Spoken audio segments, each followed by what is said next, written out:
Oh, hey guys, how you doing? I'm just practicing running away from terrible monsters, as today on Rocket Punch, we take a look at the Dragonbane Bestiary.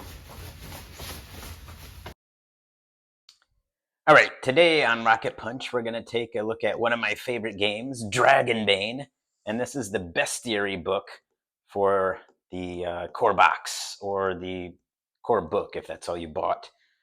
So we're going to see, is this something worth your money or not? Because there are a lot of monsters in the core box and in the core book that are actually duplicated in here. But there's actually a couple things they do throw in for the duplicated monsters, and we'll kind of go over that when we get to those entries. But let's take a look at it. You can see this awesome cover art by Johan Egerkrans. Now, unfortunately, he doesn't do all the art in this book, but there is a new person who does capture his style, I think, really good. So Tomas, that's a cover. Interior illustrations by David Brasgala. I think that's how you pronounce it. I only speak English and Japanese, so I don't speak Swedish, unfortunately. So my pronunciation of that is probably pretty bad. So take a look at the back cover. You have the vampire bat creature, which is really cool.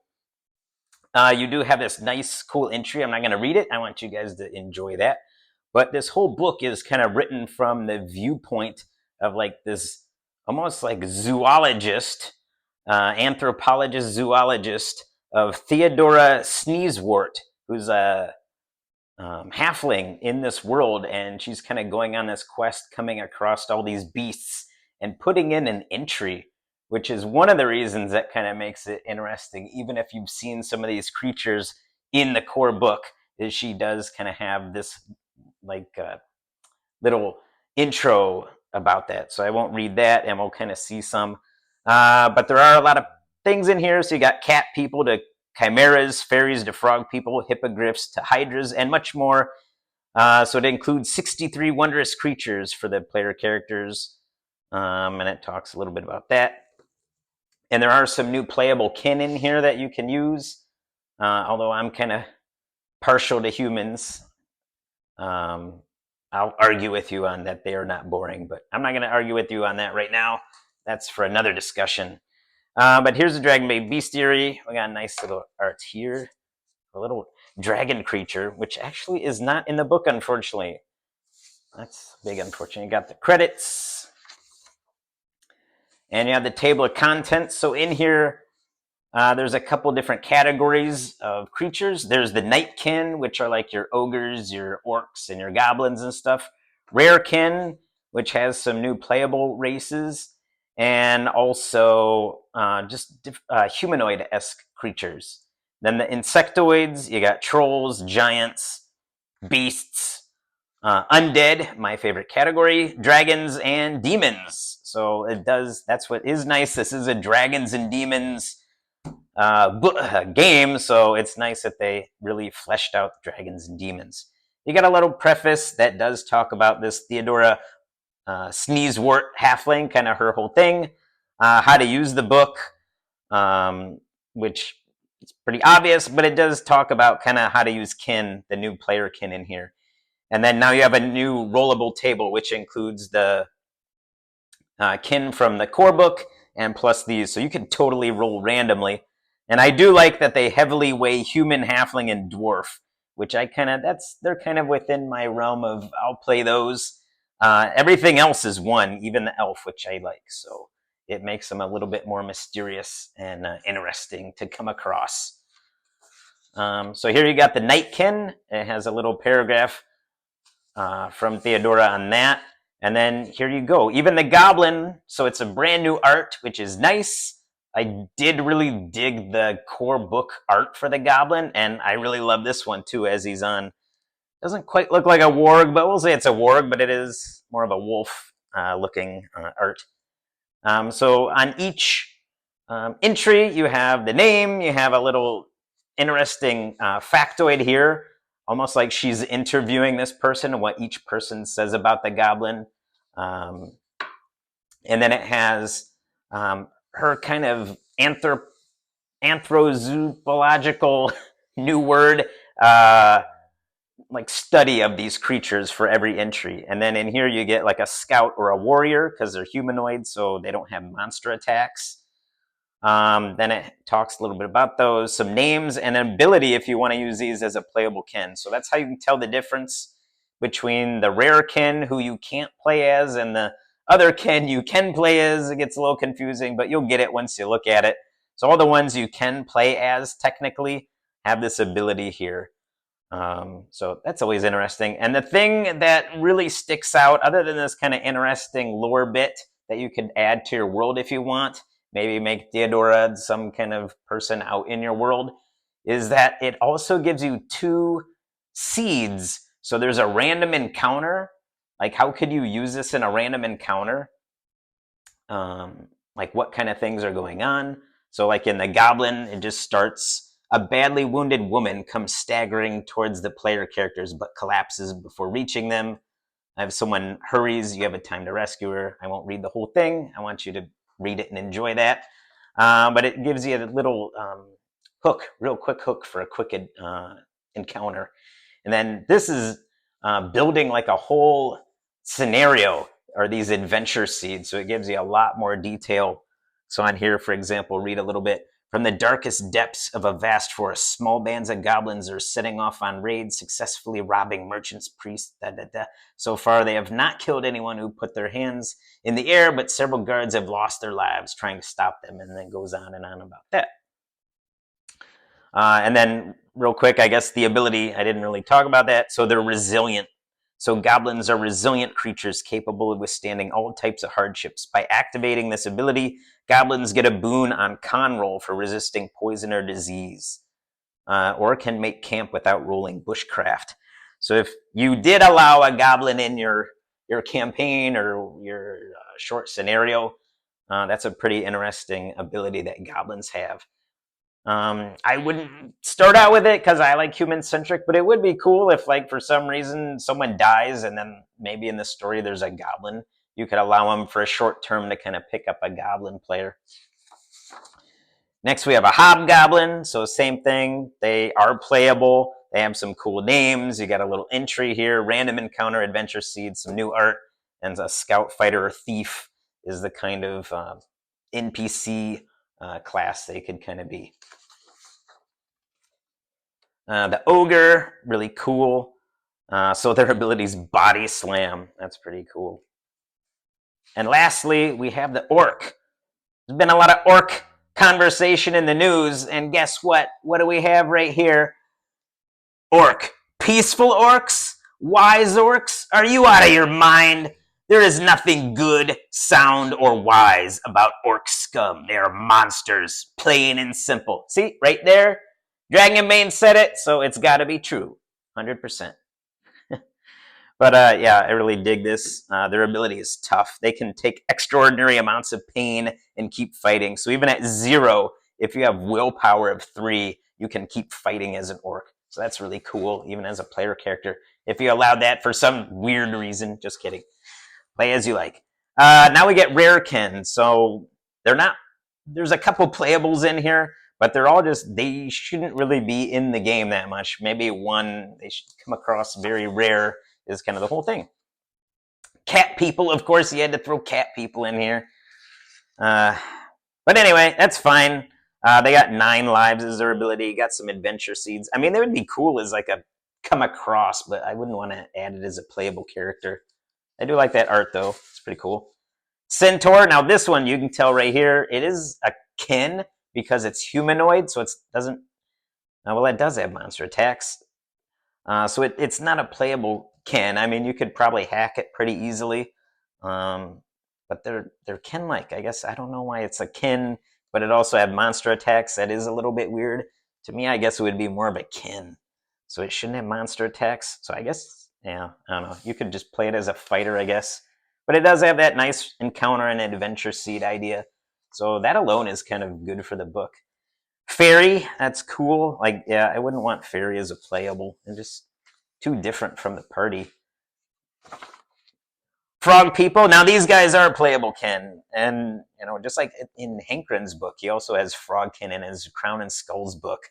So that's cool. I don't know. some kind of thing about frogs, I guess, recently in games. But they do look cool. I don't know if I'd allow that, but I definitely want to come across them in an adventure. And luckily, we got 2 ideas here. Hunter and Shaman are their classes. Harpy! Oh, dude! Free League! I'm trying to be PG here. I don't want to see like Harpy bubes here. Hide that stuff. No, I'm just kidding. Who cares? So yeah, Harpy. That is an interesting take on the Harpy, though. I do like that. The Karkion, which is like a cat with like a puma with bat wings. Yeah, kind of strange. I don't know if I dig that in my game. Kind of weird. Maybe if you shrunk it down in like a homunculus for like some mage would be kind of cool though, but this thing's giant size, like humanoid size. Lizard people. Now lizard people you can play as they have this ability of camouflage, and the coolest thing about here is the D6 name. Roll a D6. 1. His name is Cluck Hiss Hiss. 2. Cluck Gersh Cluck. 3. Hiss Click Click Hiss. 4. Cluck Gur Hiss Hiss. 5. Grr Grr. 6. Hiss Shh Click Click Grr. That's cool. They can't even talk in common. That's pretty cool. Mermaid. Again with the bubes, man. Come on. But it is cool. They have harpoon throw as a monster attack. That's cool. Wave attack. Fishing fortune. Minotaur. Minotaurs are cool. I don't play enough Minotaurs in my games. I want to play more mazes. Naiad. That's cool. It's like a sea dryad. That's pretty cool. Non-playable. A satyr. This is a playable race. I don't know. I don't know. Not for me. I wouldn't play that. I mean, cool as a monster, but I just don't like playable races using such fantastical beasts. I rather run into them. That's why I like playing humans. I want to be like investigating this fantastical world. I don't really want to be the fantastical beast most of the time. Sometimes it's fun. It depends on what I'm going with. Swan Maiden. Now this is cool. It's very Japanese folklorish, this Swan Maiden, if you know that tale. Treekin, yeah, that's cool. Unplayable, yeah, you can't be Treebeard, but you could probably do something and maybe make one of these attacks like a willpower ability. That's kind of how I would play with it. Like 3 willpower to do one of these if you want to translate any of these characters as a playable kin. That's how I'd probably handle it. Insectoids, these are all non-playable. You got ant people, you got beetlekin, and spiderkin. Like, spiderkin would be cool to come across some kind of spider den with tons of spiders, giant spiders, and spiderkin. That would be cool. Trolls. I love this art. I love this troll, the cave troll. It just looks so cool. I just love. I don't know what it is. I just like that picture. I guess how he's just brutish looking. Forest troll, very cool. Mountain troll. You could kind of almost do like, I don't know. I get serious like Jim Henson vibes from this art here. Really like it. That's really cool. It looks very dark crystalish for some reason, to me anyway. Some giants. Giants are always fun. Got the forest giant. Look at this huge grizzly bear, and here's the forest giant. Mountain giant. Again, tiny little sheep. Sea giant holding this mast of a boat. Titan. That's cool. Beasts. So Basilisk, which is in the core book. But it does have new art, and it does have these adventure seeds and random encounters, so that's always nice. And the little lore bits. So like if you rolled monster lore, there's always like, what do I tell them? Well, it has a nice little lore piece. So you could give this away whenever a character is looking at these creatures and like rolls monster lore and wants to learn more about it. It does give you a nice little thing you could read off or paraphrase or whatever. Brook horse. That's pretty cool.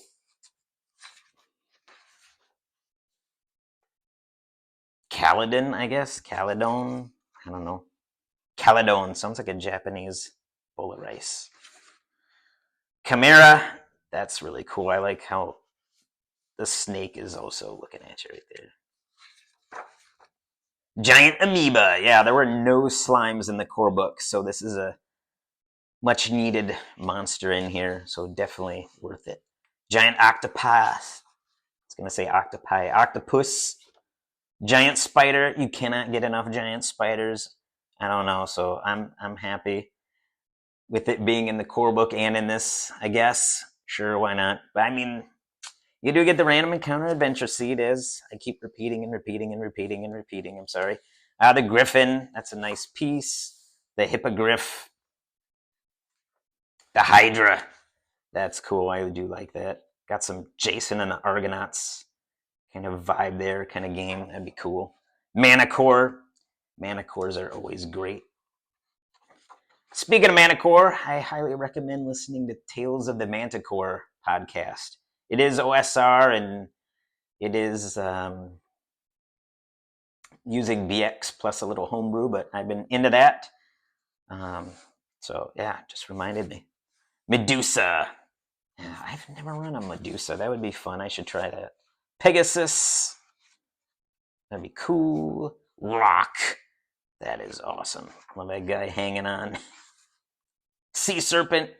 I did actually run a sea adventure, and I used the sailor archetype profession from the core book, so I was able to use it. I gave him a grappling hook as a weapon, and I made him old, like an old crusty sea duck with a grappling hook weapon, and he fought a giant octopus. That was pretty cool.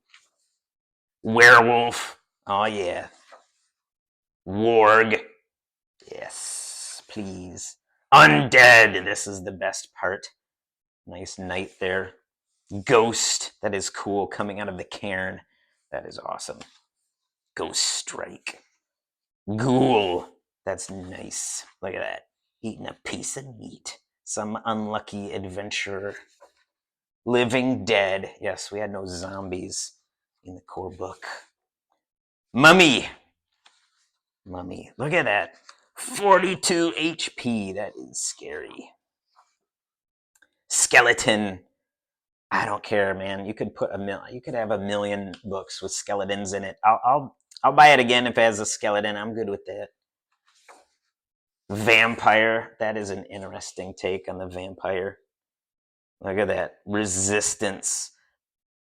Like only take full damage from silver weapon. Vulnerable spotlight. Escape route. As an action, transform into a swarm of bats, which there is a swarm of bats stat in the core book. And immortal. Look at these. Jeez, it's huge entries. A white. I love that. That's like maybe one of my favorite pieces in here. This huge sword reaching out for you. And glowing, that he did here is so awesome. Very good. Will-o-wisp. That is cool. It's like, it's a humanoid undead ghost creature thing. That's pretty cool. That is awesome. Dragons.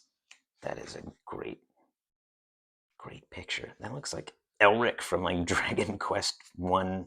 That's what I think about when I look at that. Hatchling dragon. So you got a little dragon here. Oh, he only has what? 36 HP? Oh, that's nothing at all. Just a tiny thing. Young dragon. 60 HP. That is awesome. Adult dragon. Just see how huge these things are getting. 84 HP. You do not want to fight a dragon in this, which I do like. I like dragons as this force of nature rather than something you can actually fight. Ancient dragon, 108 HP. Look at that. He's just part of the mountain as these guys are. I guess that's her right there. She's journeying there with her team. Just walk by this mountain. That is amazing. Oh my god. Claw attack, 3d10 slashing damage. And the lindworm, not as big. It's not quite a dragon, apparently. And she's like, I thought long and hard about whether to include Lindworm in this chapter or in one on beasts. She put it here because the creature in question is not technically a dragon. That's cool. And demons. Oh yeah, demons. Blood demon. Dude. Chaos demon. That is awesome. Fire demon. Awesome. Golem. That was really weird. Like, what? Why is the golem in here? But it kind of makes sense somehow in my mind. I guess it's just some kind of thing. Why does she say here? Demons are not only beings that can be summoned from chaos. It is also home to numerous disembodied spirits, dancing in seas of fire and acid rain. Skilled mages with access to ancient rituals can summon such demonic ghosts. And then, oh, okay. And then, like, put them into this, you're like taking this embodied ghost specter wraith thing and shoving it into this thing and animating it. Okay, that makes sense. That's a pretty cool idea. Guardian demon. Speaking of that, like if you get the other standees, which they offer, not just the one in the core box, they do offer, which I did buy. I'll show them off here, I guess, if you want to see that. And they do include a lot of these monsters that are in this bestiary book, so that's cool. Shadow demon. And a tiny, tiny index. For some reason, why did they make it the whole page? I don't know. But it's nice to have an index, so yeah. And there we go. Yeah, that's the bestiary. Do I think it's worth it? I mean, do you absolutely need it? No, there's plenty of monsters in the core book, but there's a lot more really cool monsters. There's more dragons, more demons, and there's a lot of more undead and other kind of rare kin if you want to play more non-human centric type of game, then definitely this would be for you. And also, like I said, the text here that kind of goes over it, and each entry has this encounter and adventure seed, so it's almost an adventure book as well. So to me, I think it's definitely worth the price, especially if you wait around till like July or Black Friday. Free League always has 50% off everything, so definitely you pick it up then. If you don't want to pay full price, it's definitely worth half the price for sure. And remind you again, if you do buy from Free League, I wish they were a sponsor. They are not. But if you do buy from Free League, then you get the PDF for free, which is always cool, as opposed to buying it on Amazon. Although Amazon probably gets it a little bit cheaper for you. So yeah, there you go. I hope you like it. Let me know what you think about it. What's your favorite kind of beast? Mine are undead, skeletons, spiders, and things like that. Yeah, I'm glad you're sticking around so far. So we'll catch you again later. And always rocket punch that like button. Do it, please. Thank you. Bye.